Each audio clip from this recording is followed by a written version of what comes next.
안녕하세요. 저는 부산에 살고 있는 40대 중반의 여자입니다.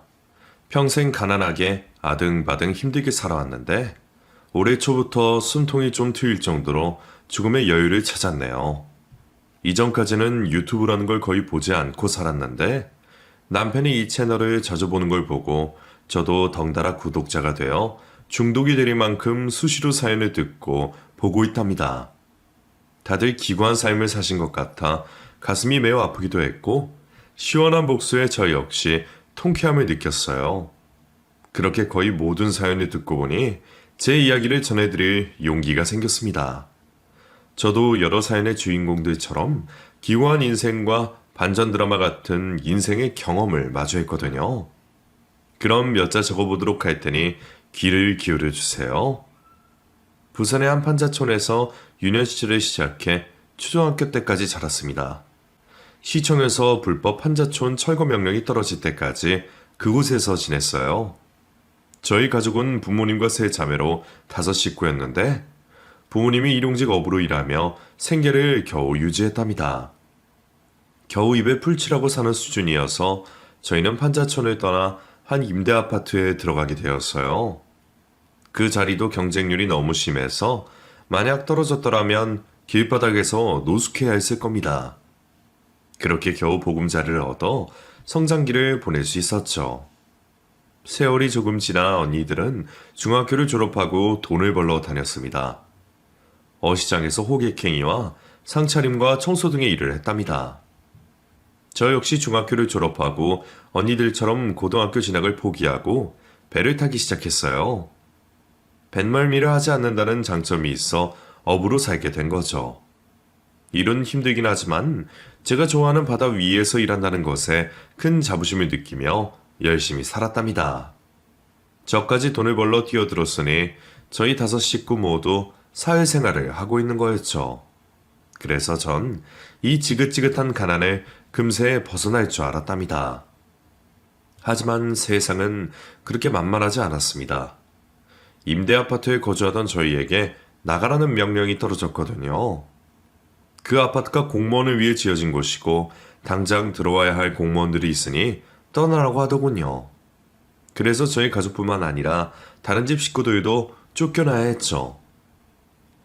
저희 5식구는 함께 살 집을 구하려고 돈을 모아봤는데 제가 생각했던 것의 절반도 안 되는 돈이 모였어요. 그 돈으로 저희가 이사한 곳은 어느 주택집의 지하방이었답니다. 그곳은 창고로 쓰이던 곳인데 저희가 오갈 데가 없어서 사정을 해서 그리로 들어가게 되었죠. 학교까지 포기하고 돈을 벌게 되면 인생이 좀 나아질까 싶었더니 지하로 들어가는 결과를 얻었네요. 이후 언니들은 각자의 배필을 만나 시집으로 들어갔고 저와 부모님 셋이서 지하방을 지켰습니다. 계순아, 이제 너도 시집 가야 하지 않겠니? 엄마의 물음에 저는 엄마, 내 나이 20도 안 됐어. 무슨 시집을 벌써 가. 그리고 결혼은 나 혼자 해? 나를 책임질 남자가 있어야 할 거 아냐. 하고 볼멘 소리를 했어요. 그래도 부모님은 한 살이라도 어릴 때 시집을 가야 더 좋은 시댁을 만날 수 있다며 선자리를 찾아다니셨습니다. 그 등살에 저도 푸념하고 결혼할 상대만 나타나면 시집을 가야겠다고 생각했죠. 하지만 지독하게 가난한 저희 집과 사돈을 맺고 싶은 부잣집은 어디에도 없었답니다. 제 얼굴이 빼어나게 예쁜 것도 아니고 학력이 좋은 것도 아니었으니 누가 저를 데리고 갈 생각을 했겠습니까? 결국 부잣집 며느리로 들어가는 걸 포기하고 말았죠. 그래서 저는 결혼할 바에야 일이나 열심히 해서 돈이나 왕창 모으기로 결심했어요.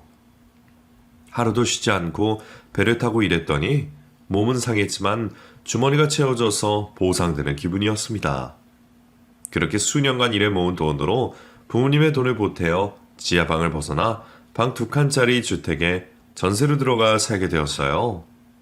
수십 년이 지났지만 아직도 그 집이 머릿속에서 잊혀지지 않아요.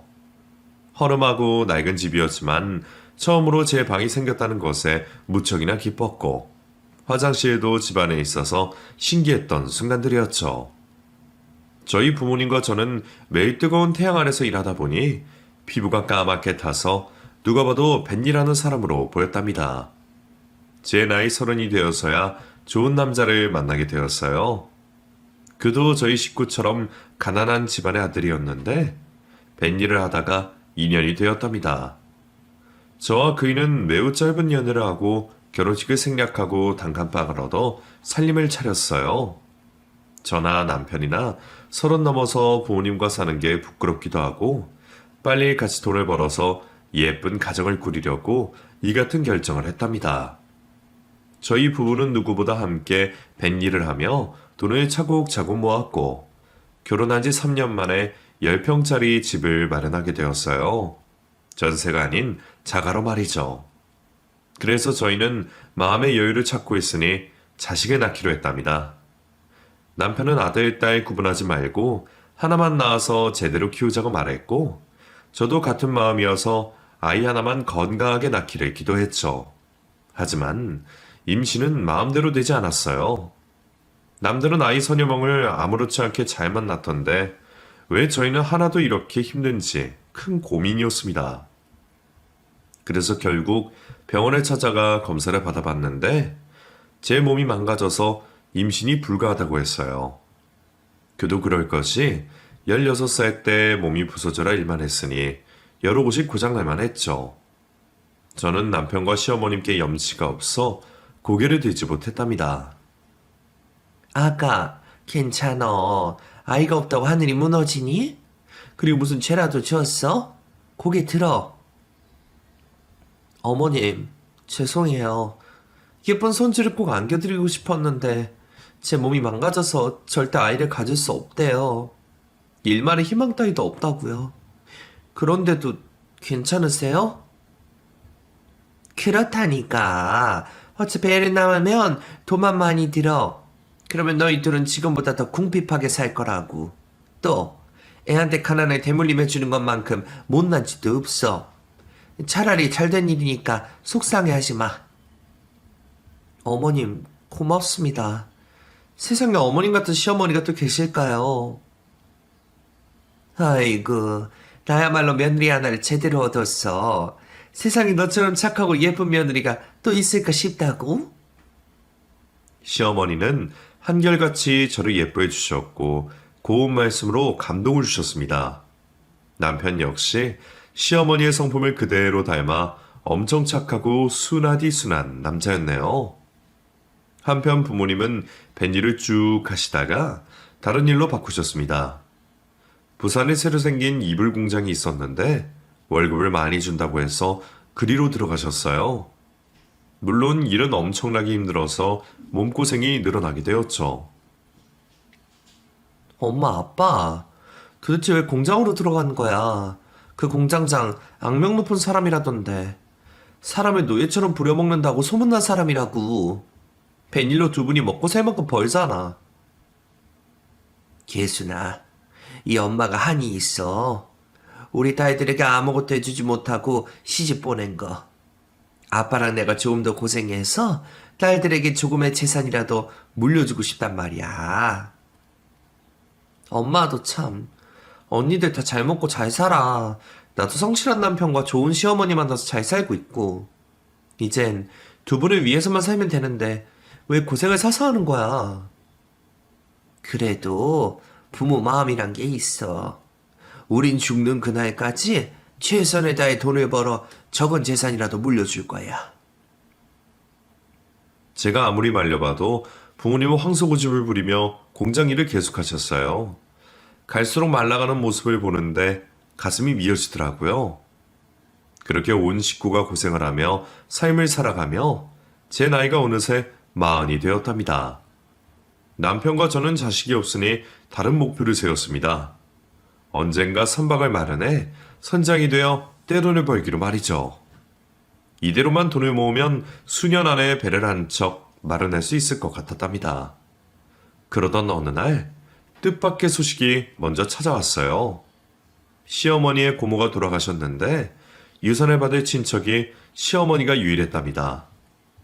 물론 고모님이 돌아가신 건 너무나 유감스럽고 안타까운 일이었지만 고모님의 보험금과 수많은 재산을 시어머니가 받게 되셨어요. 얘들아, 이제 고생 끝. 행복 시작이다. 우리 고모가 남겨진 재산이 무려 50억이야. 엄마, 그게 진짜야? 50억이라고? 우리 그럼 떼부자가 된 거네. 그렇다니까.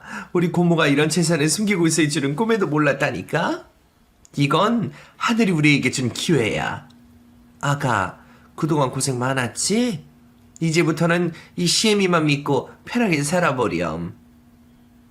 감사해요, 어머님. 제가 이런 기쁨을 같이 누려도 되는지 모르겠지만 정말 기쁘고 감사해요. 너도 우리 식구인데 당연히 함께 누려야지. 암튼 너희들은 이제 일부터 때려치워라. 시어머니는 수많은 재산을 상속받고 저희 부부가 뱃일을 그만하게 해주셨습니다. 마음 같아선 저희 친정부모님도 도와달라고 말하고 싶었는데 염치가 없어 그 말을 하지 못했어요. 어쨌든 저는 시어머니 덕에 뱃일을 그만두게 되었습니다. 그리고 시어머니가 마련한 대저택에서 남편과 셋이 같이 살기로 했어요. 저는 살림과 내조를 맡기로 했고 남편은 시어머니의 권유로 사업을 시작하게 되었답니다. 시어머니는 많은 돈을 가지셔서 매일 여행과 모임을 하시느라 바쁘게 지내셨고요. 매달 시어머니께 생활비를 받으며 집안일만 하니 적응이 되지 않았는데 이것 또한 시간이 지나니 익숙해지더군요. 그런데 해가 한번 바뀌자 시어머니와 남편은 예전과는 많이 달라졌습니다. 돈이 사람을 좌우한다는 말이 있듯이 점차 변하셨어요. 아가, 너 내가 준 생활비를 네 친정에 가져다 줬다며. 아까 네 엄마가 전화했더라. 나한테 고맙다고 말이야. 어머님 죄송해요. 지금 아빠가 허리를 다치셔서 엄마 혼자 고생이 이만저만이 아니어서요. 그래서 조금이라도 도움이 돼드리고 싶어서 용돈 좀 보내드렸어요. 네가 뭘 착각하는 모양인데. 내가 부자가 되었다고 네가 내 돈을 그렇게 흥청망청 쓰는 건 아니지 않니? 안 되겠다. 앞으로는 가계부를 써서 매일 보고하도록 해라. 네, 죄송합니다, 어머님. 시어머니는 처음엔 그러지 않았는데 갈수록 당신의 돈이 저에게 나가는 걸 매우 아까워하셨습니다. 남편에게는 사업 자금으로 수억 원을 쉽게 내주셨는데 말이죠. 한 식구라고 하시고 저에게 야박하게 구시는 게 못내 섭섭했답니다. 그리고 남편은 사업을 3번이나 말아먹었어요. 예전의 성실한 모습은 전혀 찾아볼 수 없었기 때문에 사업이 망하는 게 크게 놀라운 일이 아니었답니다. 그이는 매일 비싼 술집에서 술을 먹고 새벽에나 들어왔어요. 또 술 마셨어? 당신 요즘 너무하는 거 아니야? 일도 하지 않고 있으면 집에서 나랑도 시간을 보내야지. 마누라가 또 잔소리네. 야, 누구 덕에 이런 집에 사는지 까먹은 거냐? 호강하고 잘 살고 있으면 입 닫고 조용히 살아. 호강? 내가 이 집에 들어와서 내 마음대로 돈을 써본 적이 몇 번이나 있을 것 같아? 내가 이 집에서 들어와서 한 거라고는 집안일이랑 밥 차리는 거밖에 없다고. 누가 보면 나를 식모로 생각할 정도야. 저는 쌓여있던 감정을 남편에게 쏟아내자 시어머니가 방에서 슬며시 나오셨습니다. 뭐? 식모? 이게 등 따시고 배부르니까 별소리 다 하네. 너 나 아니었으면 아직도 대학볕 아래에서 물고기나 잡으며 살았을 팔자야. 내가 팔자 고쳐줬더니 겨우 한다는 소리가 식모라고?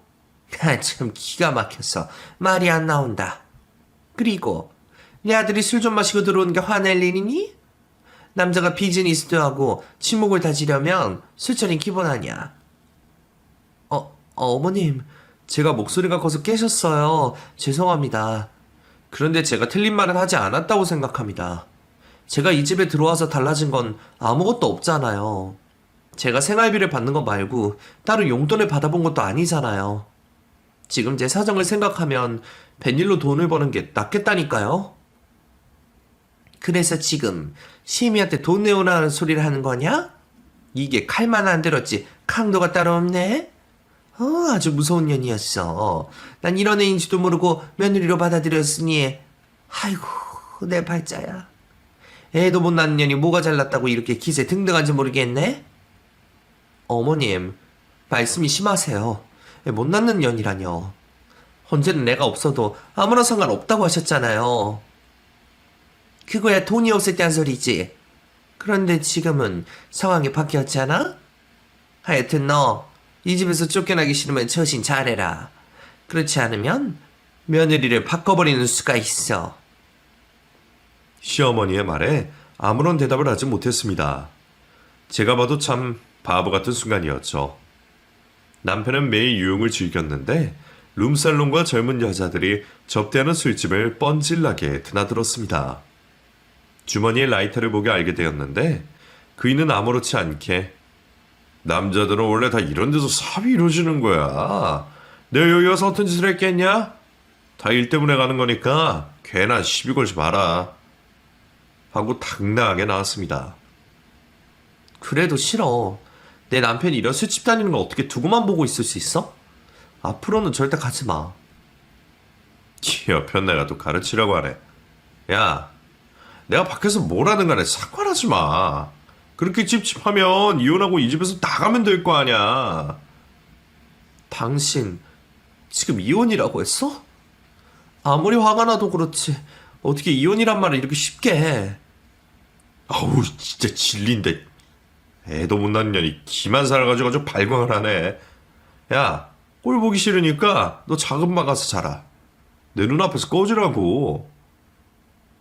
저는 시어머니와 남편에게 무시와 막말을 들으며 지냈어요. 이렇게 평생 살아야 하나 고민을 거듭했죠. 그리고 며칠 뒤에 시댁에서 계속 참고 살아야 할 이유가 생겼습니다.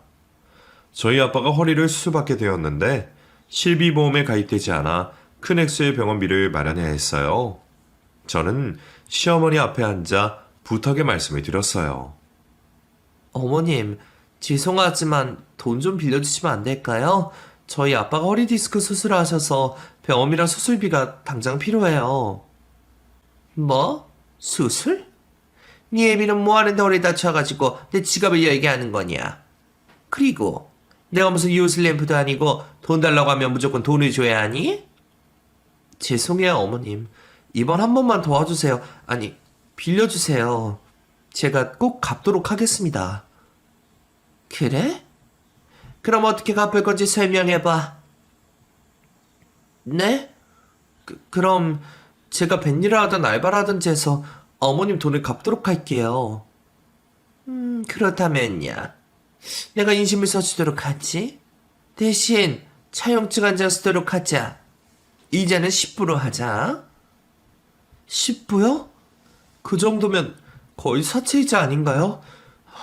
너무하세요 어머님. 싫으냐? 싫으면 관두고. 저는 은행을 가봤자 대출 조건이 되지 않기 때문에 그냥 시어머니께 높은 이자를 갚더라도 빨리 빌려야겠다고 판단했습니다. 그래서 차용증에 사인을 하고 아빠의 수술비와 입원비를 빌려 병원으로 향했어요. 이윽고 병원비를 계산하고 아빠의 병실을 찾아갔습니다. 부모님은 시어머니께 너무 감사하다는 말씀을 하셨어요. 사돈 덕분에 돈 걱정 없이 태어나게 되었구나. 계순아, 앞으로 시어머니한테 잘해드려. 그분 아니었으면 이 많은 병원비를 어떻게 감당해야 했을지 상상도 안 된다. 그렇죠. 시어머니가 좋은 분이라 흔쾌히 돈을 내주셨어요. 나중에 제가 갚겠다니까 그럴 필요 없다고 말씀하셨고요. 진짜 좋은 시어머니죠. 저는 애써 거짓말을 하며 부모님의 마음을 편하게 해드렸습니다. 그 다음 날이 되자 시어머니가 예, 너 내 돈 갚으려면 이렇게 꾸물거릴 시간이 있는 거니? 라며 재촉하셨습니다. 저는 곧바로 시댁에서 빠져나와 급하게 일을 구하러 여기저기 돌아다녔어요. 그러다 마침내 순댓국밥집 앞에 아줌마 검이라고 쓰여있는 걸 보자마자 불이 나게 들어갔습니다.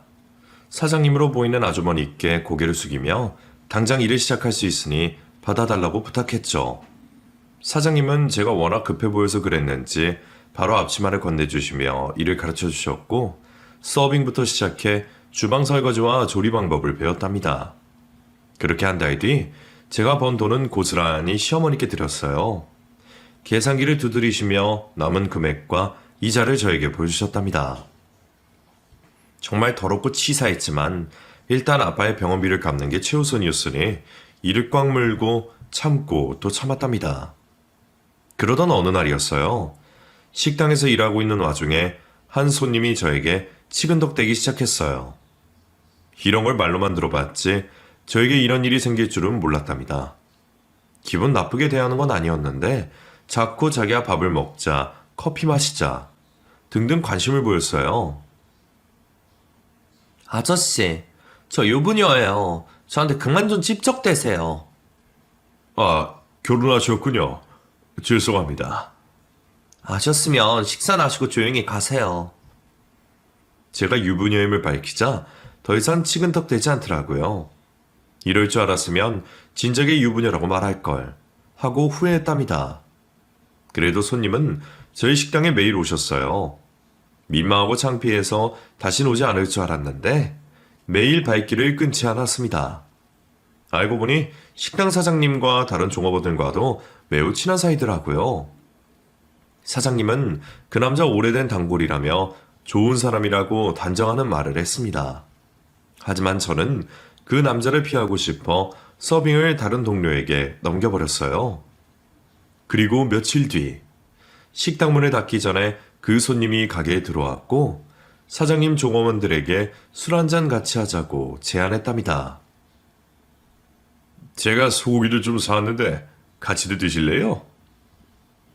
어머, 삼촌, 소고기 사왔어? 그럼 당연히 좋지. 이모들, 안 바쁘면 다 같이 고기나 구워 먹고 갑시다. 저를 제외하고 모든 종업원들은 그 손님이 앉은 테이블에 앉아 고기를 굽기 시작했고 저는 앞치마를 벗고 집으로 가려고 했답니다. 저기 같이 드시고 가요. 찝쩍대지 않을 테니까 고기만 드세요. 됐거든요. 사장님 집에 가서 할 일이 많아. 전 그만 가보겠습니다. 이모, 그러지 말고 한 잔만 먹고 가. 사람 성의를 생각해서 잠깐만 앉아. 사장님과 종업원들이 동시에 제 앞을 가로막고 제 손목을 잡아 손님의 옆자리에 앉혔답니다. 이에 저는 어쩔 수 없이 고기를 먹게 되었어요. 그런데 먹다 보니 시어머니와 남편 때문에 쌓인 스트레스를 풀고 싶어 술까지 곁들여 먹기 시작했습니다. 그 남자는 연거푸 제 잔에 소주를 채워주었고 저는 바로 비워버렸어요. 모두들 한껏 취하자 남자 손님이 고백할 게 있다고 말했습니다. 사실은 당신이 누군지 알아요? 개순이 맞죠? 네? 제 이름은 어떻게 사장님이 알려주셨나요? 아니요. 우리 어릴 적에 알던 사이였는데. 누구? 나야, 수혁이 오빠. 이수혁이라고. 뭐? 나랑 고무줄 놀이를 하던 말라깽이 수혁이 오빠라고? 그래. 이제야 기억이 좀 나니? 어릴 적 수혁이 오빠는 저를 좋아해서 매일같이 쫓아다니던 사람이었습니다. 그제야 왜 저에게 치근덕댔는지 이해가 되더라고요. 그럼 나인 줄 알고 일부러 그런 거야? 그렇지. 네 반응이 재밌어서 계속 장난 좀 쳐봤다. 그런데 네가 철벽을 치는 바람에 김이 새버렸지. 여하튼 네 남편이 부럽다. 내가 그토록 좋아하던 박 교수의 남편이 되다니. 이럴 줄 알았으면 어릴 적 부모님한테 이사가지 말자고 조를 걸 그랬어. 맞아. 오빠 서울로 이사 갔었잖아. 그런데 다시 부산으로 내려온 거야? 수혁 오빠는 서울에서 잘 지내고 있다가 고향이 그리워서 혼자 지내고 있다고 했어요. 그리고 그동안 성공을 해서 배를 3척이나 가지고 있는 어부였답니다. 배가 3척이나 있다고? 그것도 큰 배로? 이야, 진짜 성공했구나. 배 한 척 마련하는 것도 엄청 힘든 일인데 말이야. 서울에서 사업을 해서 번 돈으로 마련한 거야. 다 정리했더니 그만큼 돈을 벌었더라고. 수영 오빠의 성공한 인생 이야기를 길게 들었더니 고생도 많이 하고 노력도 참 많이 했더라고요. 그렇게 성공을 향해 달리다 보니 결혼도 못하고 노총각으로 쭉 살아왔다는 말을 덧붙였답니다. 이윽고 식당에서 모두 일어나 집으로 돌아가게 되었고 저는 수혁이 오빠가 데려다 준다며 같이 길을 걸었어요. 계순아, 행복하니? 남편이 잘해줘? 시댁은 어때? 하나씩 물어봐. 나한테 궁금한 게 그렇게 많아? 당연하지. 내가 널 얼마나 많이 그리워했는데. 부산에서 살다 보면 언젠가 마주칠 거라고 믿고 있었다고. 나를 그렇게 생각해줬다니 너무 고맙네. 나는 그냥 저냥 살만해. 시어머니도 남편도 그냥 그렇고. 너 행복하지 않구나? 그 말을 듣는데 제 심장이 찔리는 기분이었습니다. 당장 불행하다고 고백하고 울고 싶은 마음이었죠. 하지만 수십 년 만에 만난 수혁 오빠 앞에서 그런 꼴을 보이고 싶지 않아 꾹 참고 집까지 무사히 도착했답니다. 그날 이후 수혁 오빠는 변함없이 저희 식당에 들렀고 저와 많은 대화를 주고받았답니다. 그래서 어릴 적 감정이 새록새록 깨어나 기분 좋은 시간을 보냈어요. 시댁에서 쌓인 화와 스트레스를 오빠를 만나며 잊을 수 없었죠. 그렇게 식당에서 일해 시어머니께 돈을 모두 갚아내는 날이 왔답니다. 어머님, 이제 제가 빌린 돈과 이자까지 모두 갚은 거 맞죠? 그래. 분명히도 그런 재주가 있다더니 용케 잘 갚았다. 너 혹시 또 돈 빌릴 생각 있니? 이거 이자 놀이가 꽤 재밌네. 어떻게 또 빌려줄까? 아니요. 앞으로는 절대 어머니께 돈을 빌리지 않을 겁니다. 아니면 말이지 정색을 하고 그러냐? 하여튼 싹수만 노래가지고. 예, 오늘은 이 서방이 삼겹살이 먹고 싶다한다. 가서 제일 비싼 놈으로 사와. 시어머니는 10,000원짜리 몇 장을 던지며 심부름을 시키셨고 저는 또다시 꾹 참고 돈을 주어서 시장을 봤답니다. 이윽고 남편이 들어와 식사 준비를 하고 삼겹살을 굽기 시작했습니다. 제가 고기를 바짝 익혀서 상의에 올리면 두 모자는 귀신같이 낙하지해서 쩝쩝거리며 먹더군요. 저에게 한 입 먹어보라는 말도 하지 않고 개걸스럽게 먹는데 진짜 꼴보기가 싫었답니다. 저는 두 사람의 진상 모습을 보고 입맛이 뚝 떨어져서 고기만 굽고 굶을 생각이었어요. 그런데 제 핸드폰이 울려 잠시 집게를 내려놓고 전화를 받았답니다. 전화의 주인은 아빠였습니다. 기순아, 우리 공장에 화재가 심하게 나서 대피하는데 그 과정에 네 엄마가 팔에 화상을 입었다. 뭐라고? 그게 정말이야? 어느 병원으로 가고 있는데? 알겠어. 바로 출발할게. 저는 다급하게 현관문을 향해 달려가는데 시어머니가 무슨 일이냐고 물었습니다. 어머님, 지금 엄마가 화상을 입어서 병원에 실려가고 있대요. 공장에 불이 크게 났었나 봐요. 그래? 그런데 네 예민한 원리 체감에서 형이 져도 티가 안 날 거다. 그리고 팔에만 화상을 입었다면서 왜 이리 호들갑이니? 얼른 와서 마저 삼겹살이나 구워라. 지금 뭐라고 하셨어요? 다시 말해보세요. 네 예미가 까매서 화상 입어도 티도 안 나겠다고 귀에 못이 박혔니? 당장 와서 고기나 구워. 저는 미칠 듯이 화가 나서 시모와 남편 앞으로 다가갔습니다. 그리고 고기판을 들고 뒤집어 엎어버렸어요. 그러자 뜨거운 기름이 시모와 남편에게 골고루 튀었답니다. 아, 뜨거. 너 이게 뭐하는 짓이야? 화상 입었잖아. 아, 진짜 아프네. 당신 이게 뭐하는 짓이야? 내 팔이 녹아버린 줄 알았다고. 보세요. 이렇게 기름이 조금만 튀어도 아프시죠? 그런데 저희 엄마는 큰 불에 화상을 입었다고요. 이제 공감이라는 게 되세요? 인연이 아주 막 나가네. 감히 시애미한테 이따위 짓을 내? 당장 나가. 너 같은 년이 더 이상 며느리 두고 싶지 않으니까 들어올 생각 말고 꺼져. 안 그래도 그러려고 했어. 니들 모자만 보면 우라통이 터져. 지들이 처음부터 부자였던 것처럼 행동하는 거 이제 눈꼴 사나서 안 볼 거야. 이 졸부 쓰레기들아. 너 지금 뭐라고 했어? 저는 곧장 시댁에서 나와 병원으로 향했습니다. 그리고 의지하고 싶은 사람이 생각나서 전화를 걸었어요. 수혁 오빠, 지금 병원으로 와줄 수 있어? 엄마가 화상을 입으셨대. 나 무서워서 누군가 같이 갔으면 좋겠어. 네, 알겠어. 당장 출발할게. 오빠는 아무것도 따지지 않고 병원으로 와주었습니다. 놀란 제 얼굴을 본 오빠는 어깨를 감싸주고 엄마가 입원한 병실로 데리고 들어갔어요. 엄마의 팔에는 붕대가 칭칭 감겨 있었고 안정제를 맞으셨는지 깊은 잠에 빠져 계셨답니다. 이윽고 화장실에 다녀온 아빠가 저와 오빠를 보고 크게 놀라셨습니다. 너 수혁이 아니냐?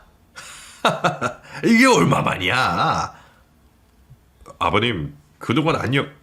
아니지, 인사가 잘못됐네요. 어머님의 빠른 기울음입니다. 아버님, 건강은 어떠세요? 허리 수술 받으신 건 괜찮으세요? 그래, 괜찮다. 집사람도 다행히 큰 화상이 아니라서 피부가 벗겨지지 않았어. 그나저나 수혁이는 늠름하고 멋있어졌구나. 예전에 내가 널 사익감으로 찍어놓았던 거 기억하니? 당연하죠. 제가 아버님이 하셨던 말이 기억나서 부산으로 데려왔다니까요. 그런데 개순이를 왜 다른 남자한테 보내줬어요? 너무 서운합니다. 야사, 농담도 잘하네. 어쨌거나 이렇게 와줘서 너무 고맙다. 다행히 엄마는 큰 부상이 아니어서 치료만 받고 퇴원하기로 했답니다. 그리고 저와 수혁 오빠는 병원 휴게실에 앉아 커피를 마시며 이야기 나눴어요. 기순아, 나한테 연락해준 건 고맙고 잘한 일이야. 그런데 이 상황이라면 네 남편이 달려야 하는 거 아니니? 아휴, 그 인간이 퍽이나 그러겠다. 나 그 인간이랑 이혼할 거야. 오늘 시댁에 나오면서 시어머니랑 남편이 어떤 인간인지 다시금 깨달았거든. 두 사람도 그걸 바라고 있으니 바로 이혼하고 새롭게 살려고. 그게 정말이야? 기순아, 네가 시댁에서 힘들게 산 건 정말 안 된 일이지만 네가 이혼한다니까 내가 왜 이렇게 기쁘냐? 가슴이 막 설레는데? 기순아, 너 이혼하고 이 오빠한테 와라. 내가 죽는 그날까지 사랑하고 아껴주고 책임줄게. 오빠 총각이잖아. 뭐가 아쉬워서 이혼녀를 만나겠다는 거야. 나중에 분명 후회할 거니까 괜한 소리 하지 마. 그렇게 말하긴 했지만 오빠가 저를 붙잡아 주길 바랬습니다. 그리고 제 바람대로 오빠가 제 손을 잡으며 개순아, 오빠는 진심이야. 널 식당에서 다시 봤을 때 얼마나 기쁘고 행복했는지 몰라. 네가 나의 모든 것이 되리라는 걸 알았단 말이야. 그러니 나와 새롭게 시작하자. 라고 멋지게 고백하더군요. 오빠, 고마워. 진심으로 말이야. 나도 오빠가 탐나. 내 남자로 만들고 싶지 않다면 거짓말이지. 그럼 나한테 와. 그럼 되잖아. 오빠한테 가려면 이 지긋지긋한 시댁과의 악연을 제대로 끊어버리고 갈게. 개박살을 내고 말겠어. 개순아, 그것도 오빠한테 맡겨. 내가 어떤 사람인지 모르는 거야? 큰 배를 세 척이나 가지고 있는 알부자라고. 복수도 돈과 권력 같은 게 있어야 가능하지 않겠어? 저는 오빠의 말을 듣자 복수 역시 그에게 맡기기로 했답니다. 그래서 바로 남편과 이혼 도장을 찍고 헤어졌습니다. 시어머니는 저에게 다음 며느리는 애를 순풍순풍 잘난 애로 데려와야겠다. 가자 있는 년 데리고 살아봤더니 사람을 치지 못되더구나. 라고 조롱의 말을 남기셨습니다. 저는 뒤도 돌아보지 않고 그 지옥 같은 시댁에서 나왔고 곧장 수혁 오빠의 집으로 들어가게 되었어요. 오빠는 저를 보자마자 끌어안아주며 평생 행복하게 해주겠다며 맹세까지 했습니다. 절대 상처 주는 말과 행동은 하지 않겠다고 약속도 했죠. 그렇게 새로운 인생이 시작되었는데 남편이 된 수혁 오빠는 제 복수를 대신해 주려고 남편에 대한 조사를 하고 있었어요. 여러 사람들을 시켜서 일거수일투족을 보고받으며 어떤 복수를 할지 열심히 궁리했답니다. 그런데 며칠 뒤 남편이 쾌재를 부르며 저 대신 복수를 해줄 것 같다고 말했어요. 무슨 일이냐고 물었더니 조금만 기다려보라고만 하더라고요. 그래서 전 가만히 두고만 보기로 하고 남편의 내조에만 신경 쓰며 시간을 보냈습니다. 이전 시댁은 기억에서 점점 잊혀가고 있어서 복수를 꼭 하지 않아도 상관없다고 생각했죠. 그런데 이혼 도장을 찍은 지 석 달 만에 전 남편이 저희 집으로 찾아왔습니다. 저는 너무 놀라서 남편에게 무슨 일이냐고 물었더니 잠시 집 안으로 들이자고 했어요. 그래서 문을 열어주었더니 전 남편이 제 얼굴을 보고 화들짝 놀라는 겁니다. 당신이 왜 여기 있어? 그새 가족으로 취직이라도 한 거야? 아니, 여기 내 집이야. 내 남편 집이기도 하고. 그런데 네가 여기 왜 온 거야? 뭐? 네가 이사장 마누라가 되었다고? 이거 참 기가 막히네. 그리고 왜 이렇게 되었는지 퍼즐이 맞춰지는구만. 네 남편 어디 있어? 당장 나오라고 그래. 나 여기 있어. 그런데 김씨가 저희 집은 무슨 일로? 그걸 몰랐어 물어? 당신이 추천한 선박이 바다에서 가라앉고 말았어. 당신이 책임져. 내가 무슨 책임을 져야지? 김씨 당신한테 내가 무슨 짓을 했다고? 당신이 중고배가 싸게 나온 게 있다고 소개해줬잖아. 일본에서 사면 한국배의 절반 값이라고 말했잖아. 그래서 내 재산 모두 대출까지 받아서 배를 샀는데 한 달 만에 배가 가라앉았어. 전문가한테 물었더니 그 배를 살릴 수 없대. 아, 그랬어? 그거 좀 안 됐네. 알겠으니까 그만 나가봐. 뭐야? 이 자식이 나랑 장난치는 거야? 이봐, 나는 당신한테 저렴한 배를 어떻게 사는지 루트만 알려줬어. 그 배의 상태는 나도 모른다고 했잖아. 모든 선택은 당신이 해놓고 왜 엄한 사람한테 책임을 물어? 알고 보니 전 남편은 선장이 되려고 수십 톤에 달하는 선박을 중고로 알아보고 있었답니다. 지금의 제 남편이 그 사실을 알고 접근해서 한국보다 싸게 배를 사들일 수 있는 정보를 알려주었다네요. 그런데 가격이 반값인 이유가 일본에서 버릴 만큼 노후된 배였기 때문이었죠. 전 남편은 제대로 확인도 하지 않고 배를 사서 유람선으로 쓰려고 몇 번의 테스트를 하고 있었는데 배에 구멍이 크게 나서 침몰하고 말았답니다. 다행히 항해 테스트를 하던 사람들은 구조배에 옮겨 타서 다친 사람이 없었는데 전 남편의 배는 영원히 잠들었다네요. 그런데 더 웃긴 사실은 그 배를 수거하지 않으면 안 되기 때문에 인양 작업까지 전 남편이 해야 했답니다. 인양 비용은 수천만 원 이상이었죠. 이 선장, 당신 때문에 내 인생, 우리 엄마 인생까지 송두리째 망해버렸어.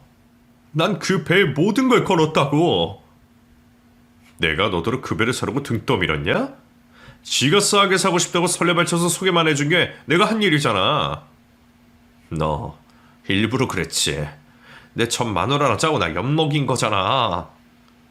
아휴, 김씨. 여기서 이런다고 해결되는 거 하나도 없어. 내가 무슨 잘못을 했다고 따지는지 모르겠네. 당장 나가지 않으면 경찰을 부르겠어. 잠깐. 당신에게 책임을 물지 않을 테니 인양 비용만 지원해줘. 이제 나는 빈털털이라 그 배를 인양할 돈이 없단 말이야. 당장 인양하지 않으면 나 감옥에 갈지도 모른다고. 싫은데? 내가 왜 헛돈을 써야지? 네가 말아먹은 인생이니 네가 알아서 치워. 남편은 지푸라기라도 잡고 싶었는지 저희 앞에 무릎을 꿇고 빌었습니다. 여보, 아니 사모님, 남편분에게 제발 인양 비용을 빌려달라고 해주세요. 제 인생 완전히 망했으니 속이 시원하시잖아요. 그러니까 인양 비용만 해결해 주세요. 전 남편이 저에게 무릎 꿇고 비는 날이 올 거라고는 생각지도 못했는데 제 남편이 그걸 가능하게 만들었네요. 내가 미쳤니? 너 같은 이중인격자의 말을 들어주게? 돈이 생기니까 바로 태도가 변하는 하찮은 졸부 쓰레기. 이게 다 뿌린 대로 거두는 거야. 네 애미랑 인생 밑바닥을 실컷 기어봐. 저는 말로는 해소가 되지 않아 울고 있는 전 남편의 따귀를 시원하게 날렸습니다.